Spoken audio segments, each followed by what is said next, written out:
विनेशचं नेमकं प्रकरण काय? तर विनेश फोगाट 50 किलो वजन कॅटेगरीत कुस्ती खेळत आली आहे. ऑलिम्पिक अगोदरही वजन नियंत्रणात राहावं यासाठी विनेशनं खूप प्रयत्न केले. मंगळवारी रात्री विनेशचं वजन 52.7 किलो असल्याचं म्हटलं जात आहे. वजन कमी करण्यासाठी विनेशनं रात्रभर प्रचंड प्रयत्न केले. विनेशनं रात्रभर सायकलिंग स्किपिंग करत वजन कमी करण्याचा प्रयत्न केला. विनेश बरोबर तिचे फिजिओ आणि सर्व स्टाफनं रात्रभर प्रयत्न केले. विनेशचं वजन कमी करण्यासाठी रात्रभर पूर्ण टीम झोपलीही नाही. कुस्तीत खेळणाऱ्या खेळाडूंचं आव्हान एक दिवस आधीपासूनच सुरू होतं.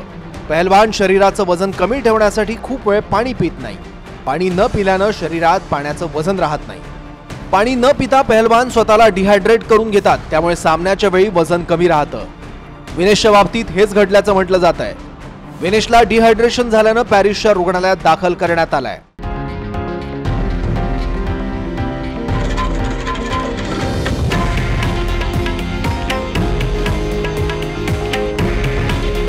हे आहे देशातील नंबर 1 न्यूज नेटवर्क आणि आपण पाहत आहात TV9 मराठी. काळजी तुमची, हित महाराष्ट्राचं.